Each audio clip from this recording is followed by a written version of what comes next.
Fala galera, tudo bem com vocês? Aqui é Leonardo, seu professor de filosofia, e no vídeo de hoje nós vamos conhecer melhor o pensamento de Auguste Comte e a fundação do positivismo. Se liga nessa videoaula que ela é muito importante para você, ok? Inicialmente a gente tem que entender, gente, que o positivismo, né, ele surge na Europa, na França, com Comte, que é esse pensador super importante. Não confundir Comte e Kant, são pessoas diferentes, ok? Então, a ideia do positivismo é trazer uma saída, uma solução para a crise, né, vamos dizer assim, que está ocorrendo dentro da sociedade. Que sociedade é essa? Uma sociedade capitalista, onde os meios de produção, né, agora há uma certa escassez, um perigo, né, de acontecer diversos problemas, de não termos condições, né, de alimentar todo mundo, de abastecer. Então o capitalismo ele começa a trazer alguns problemas e Comte traz ali a solução, porque ele confia, acredita no poder da razão. Mas olha só que interessante, o positivismo ele vai influenciar o Brasil. Tá? Nós temos um lema positivista na bandeira nacional. Né? A gente está vendo aqui em francês, claro, né? O amor por princípio, a ordem por base e o progresso por fim. Né? Ordem, progresso, isso lembra, né, o tempo todo o lema da nossa bandeira. Olha que interessante, vamos passar para frente, né? Comte fala o seguinte: só a filosofia positivista pode ser considerada a única base sólida da reorganização social, que deve terminar o estado de crise no qual se encontram há tanto tempo as nações mais civilizadas. O que Comte quer falar para a gente? O que Comte quer trazer para a gente? Né? Que é necessário passar, né, por uma evolução, vamos dizer, nesses termos, né? A sociedade, toda a sociedade precisa passar por uma evolução, por um amadurecimento. Por quê? A partir dessa evolução, desse amadurecimento, isso vai acabar com o estado de crise que há dentro das civilizações, ok? Tanto, gente, a sociedade como um todo, né, como sociedade, vamos dizer assim, ela evolui e cada indivíduo em si mesmo também passaria por uma evolução. Por isso Comte é considerado um dos pais aí da sociologia. Mesmo sem saber direito, ele está ajudando a construir a ciência da sociologia. E muitas vezes a gente tem uma confusão mental aqui, né? Comte é filósofo ou é sociólogo? Olha, gente, eu vou falar que ele tem uma dupla personalidade, né? Ele é um cientista social, assim como Marx. Né? Ele é filósofo e ele é sociólogo aqui, ok?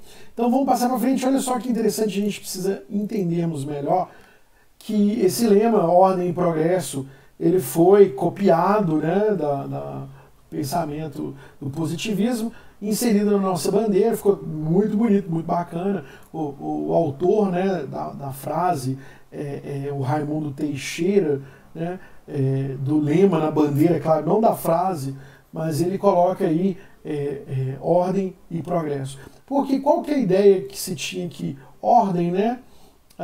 A ordem, o conhecimento, né, científico, ele vai trazer o progresso da sociedade. Essa é a ideia do lema da nossa bandeira. Isso é muito importante porque é um lema muito bonito. Né? O conhecimento científico, a ordem, a organização dessas ideias, né, levaria ao progresso, né, ao melhoramento, né, dessa sociedade. Agora, o que significa o termo, a palavra positivismo? O termo positivismo, né, vem da ideia de positivo, sim. Que o significado é algo real e preciso em oposição a todo aquele idealismo imaginário e vago, hegeliano, né? Todas aquelas ideias do romantismo ali. Então, o positivismo ele vai na lógica do racional, né? Então, olha que interessante, os positivistas, de certa forma, eles são muito racionais, né? Eles buscam ali conhecimento científico, né, ao pé da letra. Isso é importante, esse é o espírito dessa época aí, tá, gente? E aqui no Brasil a gente está, de certa forma, tem vários brasileiros envolvidos nesse processo. E eles têm ali, né, uma valorização, olha, esse detalhe é muito importante a gente falar, né? A valorização ali do método científico, né? Das ciências positivas. O que é esse método científico? O empirismo, né?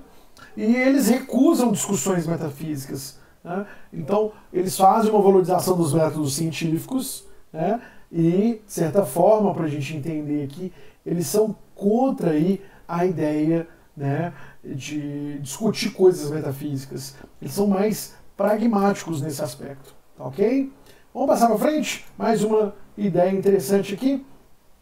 Bom, falei para vocês, né, que o positivismo ele veio da França, junto com o fundador dele, que é o nosso querido e amado Auguste Comte, mas a gente pode ver que tem outros expoentes em outros países.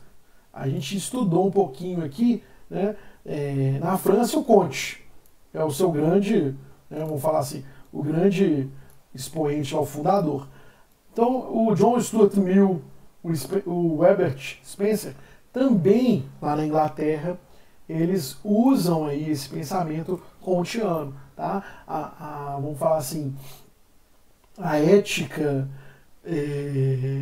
utilitarista, ela é devida a esse pensamento positivista. Tem grande influência do positivismo.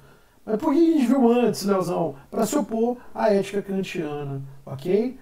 Mas a ética kantiana está ali endossando, de certa forma, também algumas ideias, né? O Jacob Molecourt e o Ernest Haeckel, na Alemanha, e o Roberto Ardigò, né, na Itália, seriam as grandes expressões. Tá? Eu trouxe uma frase aqui da obra do Giovanni Reale, né, e do Dario Antiseri, são dois italianos da história da filosofia, são dois papas aí da filosofia, né, gente? Antiga e moderna, contemporânea, os caras são feras. Eles falam o seguinte, ó, na França, o positivismo, né, inseriu-se no racionalismo, que vai de Descartes ao iluminismo. Tá? Então, a pegada na França é um pouco mais racional, né? Vai aquele espírito cartesiano ali até Kant e o iluminismo. Tá?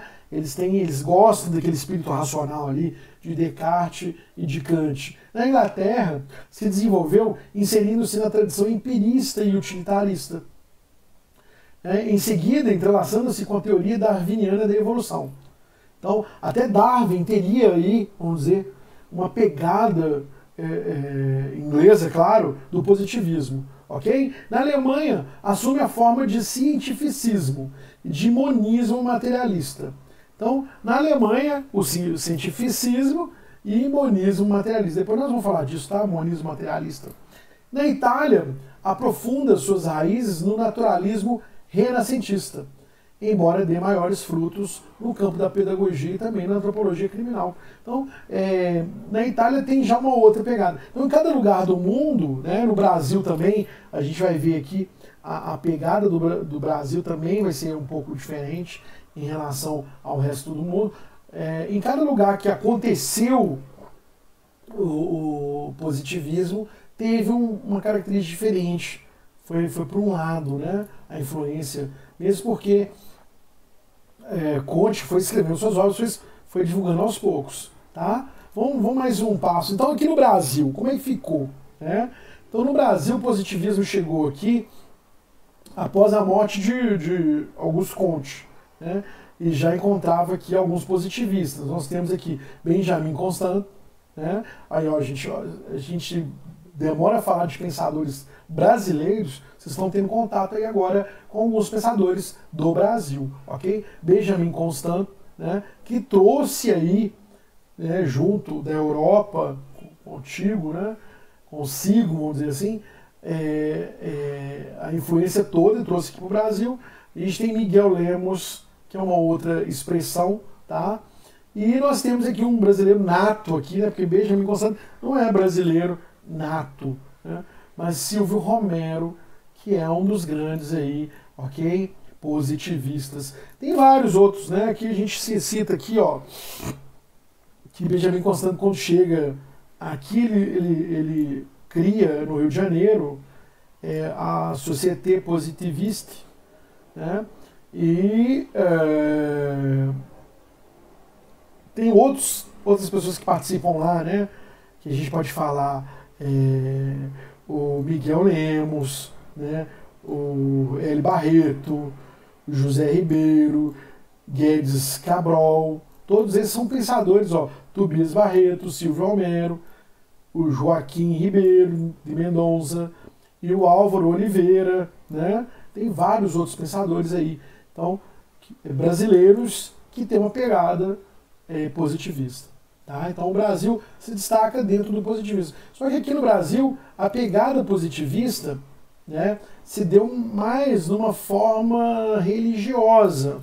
A gente vai ver que quase que, né, uns foram para o lado mais religioso e outros, né, místico, né, do positivismo, outros foram para o lado mais sociológico, da sociologia. Tá? Então, gente, o que é o positivismo nesse aspecto? Né?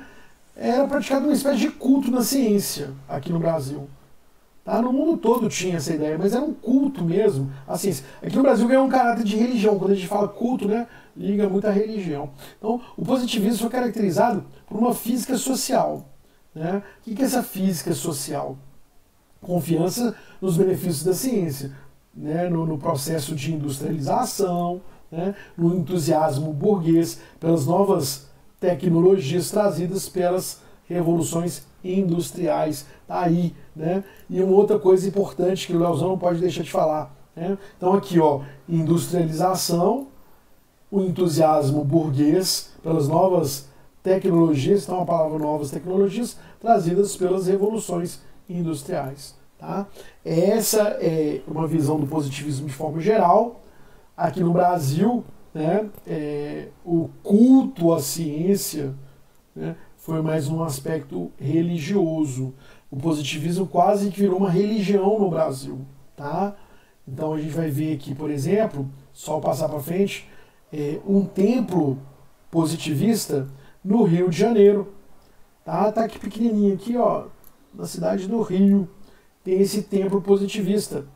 E em cada escada que vai subindo aqui, tem o nome de uma ciência. Né? Então, o positivismo aqui no Brasil, né, essa herança francesa aí, né, de choque da Revolução Francesa, leva a sociedade inteira a fazer uma reflexão, um exame, né, a partir de um estudo científico. Isso é importante. Tá ok? Bom, galera, vamos voltar aqui. Tem uma coisa importante nesse PowerPoint. Se você vê aqui a física social, né, uma espécie de topo aqui, ó. Então, a física social seria uma das ciências mais importantes, as que estão no topo, né? A matemática é importante, a mecânica é importante, a física, a química, a biologia, né? Uma das últimas aqui, por quê? Porque, em primeiro lugar, a gente coloca a filosofia, né? Seria a ciência mais importante de todas, nesse topo. Mas olha só, a física social, a sociologia aqui, elas faria, né, o mesmo papel da física. A física não estuda os problemas, né, as leis da natureza. A física social criaria leis para a sociedade. A ideia é que é muito importante estudar a sociedade como um funcionamento, assim como a física estuda a natureza. Ok? A partir da física vem a mecânica, vem outras formas de entendimento, de conhecimento, mas a ideia aqui inicial é justamente essa, ok? Vamos mais um passo importante então?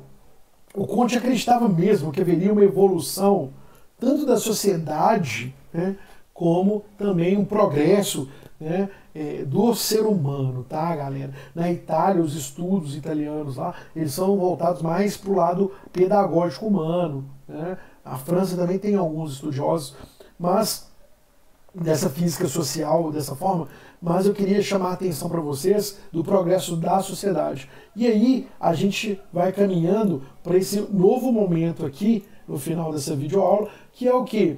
A lei dos três estados. Né?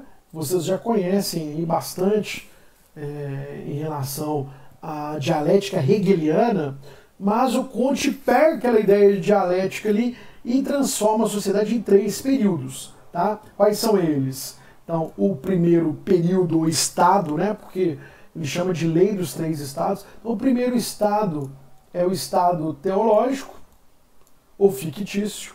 Né?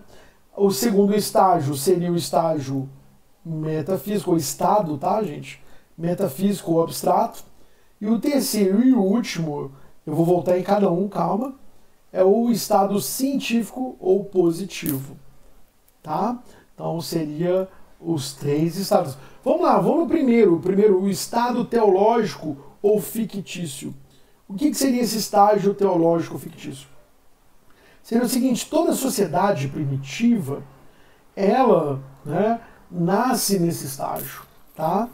Então, por exemplo, se você fosse a uma tribo aborígene, né, uma tribo indígena, que sem contato com a sociedade nenhuma, você poderia encontrar essa sociedade ali vivendo numa dessas três fases.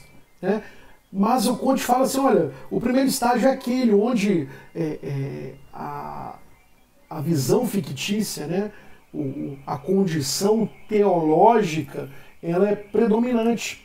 Então, se você chega nessa sociedade, se tivesse oportunidade de conhecer uma sociedade assim, né, talvez, se você chegasse numa sociedade onde eles estariam no estágio teológico, tudo isso seria explicado através de seres sobrenaturais. Né? Então, a gente pode imaginar aqui, por exemplo, a Grécia Antiga, Roma Antiga, o Egito Antigo, a Babilônia. São lugares, né, que estariam, por exemplo, vivendo um estágio teológico, fictício. Tudo era explicado por seres sobrenaturais, etc. Né? Até que na Grécia, a sociedade foi saindo desse estágio com os pensadores, com os primeiros filósofos, né? Eles foram tirando aí a sociedade grega dessa situação. Então, o que acontece lá, né, gente? Um grande politeísmo. Tá? Então, o caráter de evolução dessas sociedades se dá, né, pela existência do monoteísmo. Quando você vê que uma sociedade, de acordo com o Comte, uma sociedade mais evoluída, os povos antigos mais evoluídos, né, eles saem desse aspecto politeísta e entram no monoteísmo. Isso é um aspecto de evolução, tá? E aí tudo era explicado pelo medo dos deuses, por essa fúria divina. Tá? Isso é um primeiro estágio. Então, uma evolução, né, seria ir para a segunda fase, o segundo estágio, né, o segundo estado, que é o estado metafísico. O que aconteceria nesse estado metafísico? Né? A gente teria, então, um abandono dessas forças sobrenaturais, né? Mas teríamos agora daríamos uma grande importância, enquanto sociedade, a forças naturais abstratas. Né? Então, por exemplo, vocês vão ver um pouquinho, né, dentro do idealismo alemão, os pensadores falam muito da força que a natureza tem. Né? Nós vamos ver um pensador chamado Schopenhauer, que é um pouco a ideia de Schopenhauer, é um pouco essa ideia aí de forças abstratas. Né? Nós vamos estudar melhor o Schopenhauer, mas só para a gente entender, a concepção de natureza de Schopenhauer está muito aqui nesse segundo estágio. Né? O inimigo não seria os deuses, o inimigo seria a natureza, e a natureza tem suas forças abstratas, né? Por exemplo, os tsunamis, né? A violência, por exemplo, né? Humana, né? O que causa desigualdades aí entre as pessoas, né? Medo de viver em sociedade. É a violência, né? É a natureza humana. Então, são forças abstratas aí, de certa forma, tá ok? A gente poderia usar aqui o Hegel para falar de razão absoluta, né? A ideia de razão absoluta, de infinito hegeliano, também estaria nessa segunda fase. E, para Comte, A terceira fase, que é o momento, né, que surge aí com a revolução científica, com a revolução, né, industrial, pós-revolução industrial, vamos dizer assim, a sociedade estaria desenvolvida. O que ele quer dizer com isso, gente? Olha só, nesse terceiro estado, né, a ciência traria soluções para diversos problemas. A partir dos métodos, né, de investigação científica, de observação empírica, né, lembra que eu falei para vocês que tem uma pegada empírica no positivismo? Eles acreditam que a partir dos métodos empíricos de observação, né, usando a ciência, a razão para resolver os problemas, a gente sairia dessa condição de desordem, de caos, né, passaríamos à ordem e aí teríamos o progresso. Então, eu trouxe aqui uma engrenagem mecânica na mente, só para a gente entender que esse estágio ele é muito assim, né? A ideia de que a sociedade inteira funciona, a nossa mente também funcionaria como se fosse uma engrenagem ali, né? E o progresso daria porque está tudo funcionando em ordem, né? Em constante harmonia, né? Muitas vezes, gente, é interessante a gente perceber que o Comte, ele pensaria, tá? Não é que ele fala isso, ele não fala isso, mas ele pensaria o seguinte: se a gente chegasse numa tribo indígena, né, ou numa tribo aborígena ali dos povos, né, australianos ali, a gente pudesse observá-los, a gente ia encontrar eles em um dos três estágios, um dos três estados, né?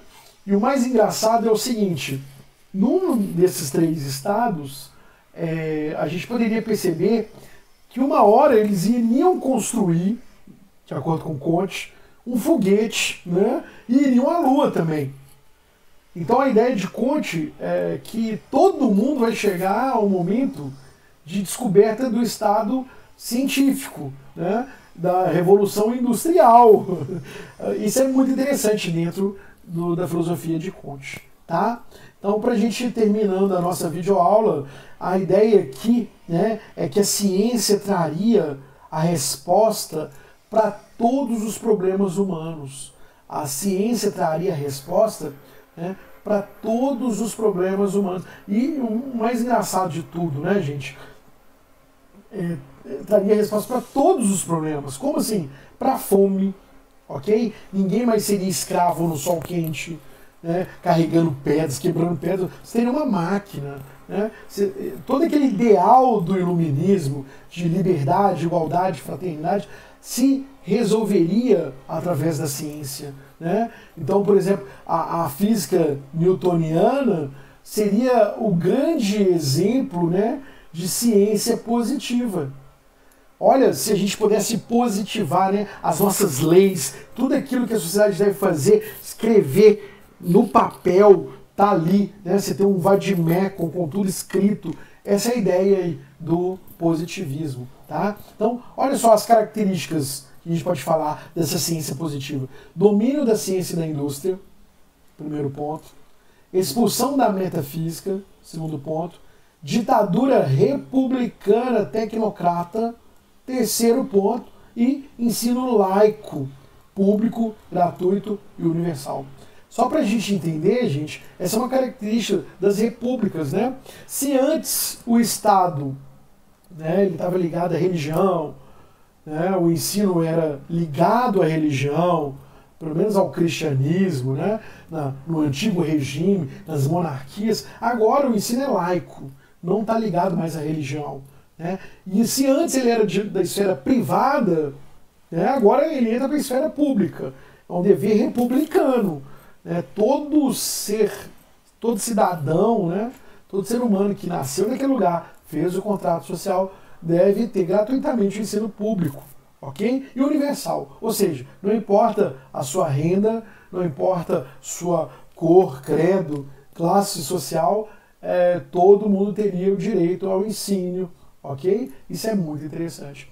Então, para a gente ilustrar melhor uma imagem importante, né, dos três estágios, o estado teológico, né, evolui para o estado metafísico, que evolui para o estado científico, onde a ciência aqui vai dar as respostas. E a filosofia, onde entra nesse aspecto?